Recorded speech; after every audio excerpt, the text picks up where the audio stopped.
대피하기 전에 터집니다. 어딨어 폭탄? 과연 폭탄은 어디서 터질 것인가? 미국과 스위스를 거쳐 이번엔 독일, 이 도이체 방크까지 아슬아슬한 폭탄 돌리기 양상이 세계 금융시장을 연일 흔들고 있습니다. 다음 차례는 어디일까 하는 우려까지 나오는데요. 자, 우리나라 은행들은 안전할지 긴급 점검해 보겠습니다. 황세운 자본시장연구원 선임 연구위원 나오셨습니다. 어서 오십시오, 위원님. 네, 안녕하세요. 아침이 무섭다 하는 투자자들이 많습니다. 눈만 뜨면 뭐가 터져 있네요. 그것도 은행에서. 네, 계속해서 지금 폭탄들이 터지고 있고요. 과연 다음은 어디로 이 폭탄이 향할 것이냐. 현재까지는 도이체방크까지 와 있습니다. 네. 그렇지만 다음번 이것이 끝이 아닐 가능성이 높다. 계속해서 이 폭탄 돌리기가 이어질 걸로 보는 분들이 네. 많습니다. 미국, 스위스, 그리고 독일, 이번엔 이제 도이체방크. 이거 직역하면은 독일은행인데 중앙은행은 아니죠? 네, 중앙은행은 전혀 아닙니다. 중앙은행은 도이체 분데스방크라고 불리고요. 네. 상업은행이고요. 예. 투자은행을 겸하는 독일 최대의 은행이라고 보시면 될 것 같고요.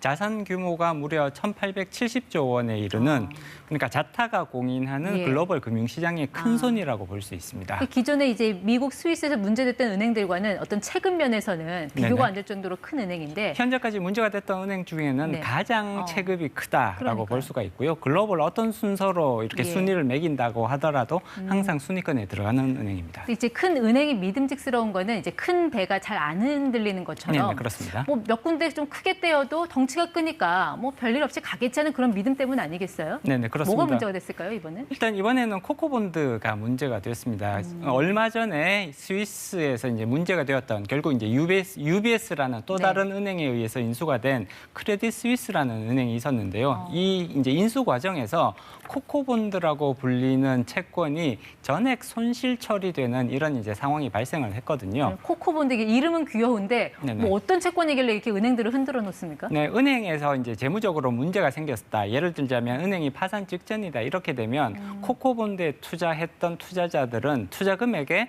전액을 손실 처리해야 되는 그런 채권이라고 볼 수가 있습니다. 예. 주식과 채권의 중간적인 성격을 가지고 있는 채권이 되는데요. 네. 이제 이 코코본드 특히 크레딧 스위스에서 문제가 되니까 도이치뱅크가 코코본드를 많이 발행을 해놨거든요.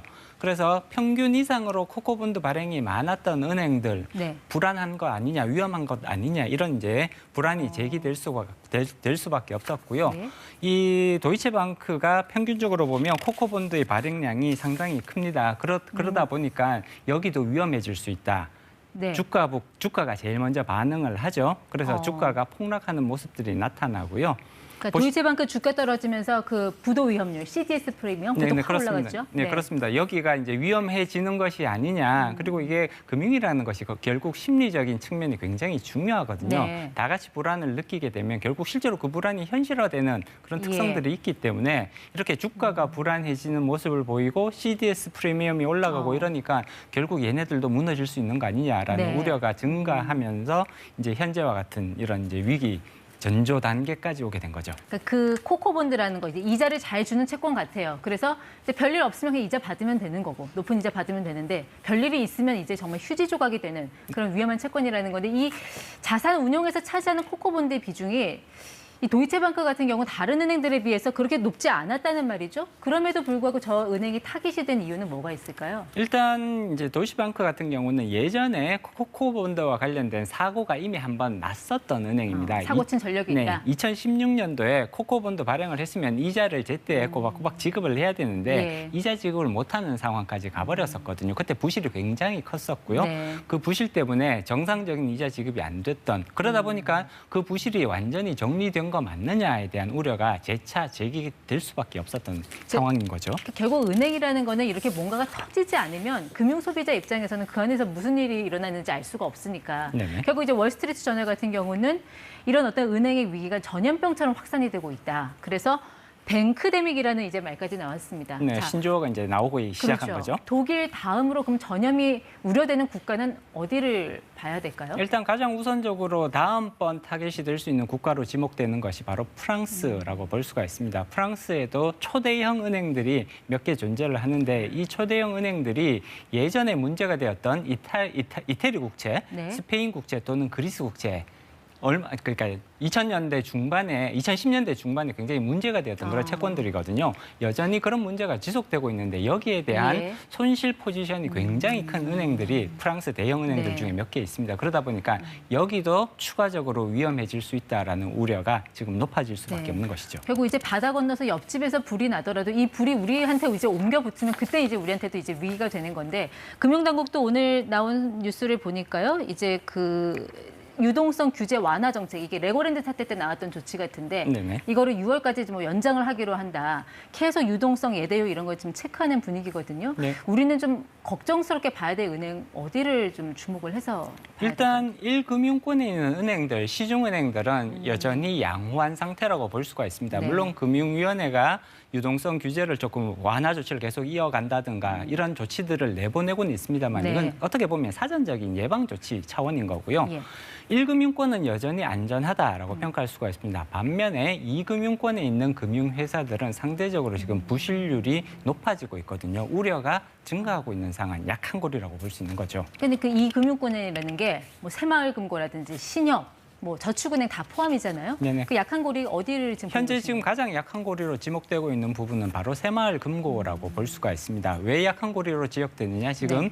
부실률, 다시 말해서 연체율이 빠른 속도로 상승하고 있거든요. 새마을금고가 부동산 또는 건축업 관련된 기업들한테 대출을 많이 해줬었거든요. 그러니까 부동산 PF 말씀하시는 건가요? 네, 예, 그렇습니다. 예. 그렇기 때문에 여기 대출을 많이 해줬는데 여기서 부실이 빠른 속도로 증가하고 있다는 거죠. 네. 연체율을 한번 살펴보시면 연체율이 무려 9%, 금액으로 보면 5조 2천억 원에 해당하는 대출이 지금 연체되고 있거든요. 9%라면 어느 정도 굉장히 수준입니까? 높은 수준이라고 볼 수가 있고요. 일반적인 시중은행의 연체율은 0.3%에서 4% 수준 정도밖에 안 예. 되거든요. 9%면 지금 엄청나게 높은 수준이라고 볼 수가 있습니다. 고객들한테 이렇게- 그 특판 예금 같은 거 팔아서 네네. 챙긴 그 돈으로 이런 건설사 이런 데다 다 대출을 해주면서 이자 장사를 했던 건가요? 그렇습니다. 그렇게 해서 상대적으로 조금 더 위험성이 높은 그런 부동산 PF라든지 이런 부분들에 대해서 대출을 해준 건데 네. 이렇게 이제 부실률, 연체율이 높아지게 되면 결국은 그리고 이제 결국 이것은 부동산 경기 침체 그리고 미분양 속출 뭐 이런 예. 부분들이랑 연결될 수밖에 없는 거거든요. 미분양이 현재와 같은 속도로 네. 계속해서 증가를 하게 되면 그 결과는 충분히 예상해 보실 수 있지 않을까요? 그러면요 어쨌든 이거를 인지한 고객들은 뭐 대량 인출 사태 같은 거 벌어지면 그야말로 뭐 뱅크런은 시간 문제 아닙니까? 이거 어떻게 봐야 될까요? 일단 그럼에도 불구하고 현재까지 뱅크런의 위험성이 완전히 이제 위험 수위에 도달했다라고 평가하기는 어렵습니다. 기본적으로 새마을금고들도 5천만 원까지 예금자 보호가 적용이 되거든요. 네. 따라서 5천만 원까지는 물론 이제 이자 포함입니다. 예. 5천만 원까지는 안전하게 보호가 된다라고 볼 수가 있죠. 그러다 보니까 네. 새마을금고에 예금이나 적금을 하시는 분들은 많은 경우 예. 5천만 원 한도 내에서 예. 예적금을 하시는 분들이 많습니다. 그 5천만 원이라는 게 그러니까 새마을금고 한 지점에 대해서 5천만 원이라는 거죠. 분산해서 놓으면 다 보호받을 수 있는 건가요? 그렇습니다. A 새마을금고, B 새마을금고, C 새마을금고 각각 5천만 원씩 하면 예. 총 합계 금액은 1억 5천만 원까지 예금자 보호가 가능하죠. 한 기관별로 예. 5천만 원이거든요. 근데 새마을금고 같은 경우는 모든 게 예외여서 뭐 다 보장은 못 받는다 뭐 그런 얘기도 있고. 근데 네. 예금자 보호에도 이제 종류가 조금 나눠지거든요. 보통 우리가 얘기하는 예금자 보험은 네. 그 예금보험공사라고 국가가 운영하는 공사에 의해서 예금자 보호가 이루어지는 제도입니다. 예. 다시 말해서 국가가 보증을 하는 거거든요. 근데 새마을금고 예금자 보호는 조금 성격이 다릅니다. 국가가 나서서 보호하는 그런 차원이 아니고요. 네. 새마을금고 중앙회라고 아마 한 번은 들어보셨을 것 같은데 예. 이 중앙회가 자체적으로 5천만 원까지 보장을 해주는 방식이거든요. 알겠습니다. 이게 어설프게 5% 금리 맛보겠다고 뭐 2금융권, 3금융권에 이제 막 돈을 넣는 거는 일단 지금 같은 경우에는 조금 자제하거나 좀 피해야 좀 되지 않을까? 신중하게 판단하실 필요가 있죠. 예, 알겠습니다. 지금까지 ETY 황세훈 연구위원 함께했습니다. 고맙습니다. 고맙습니다.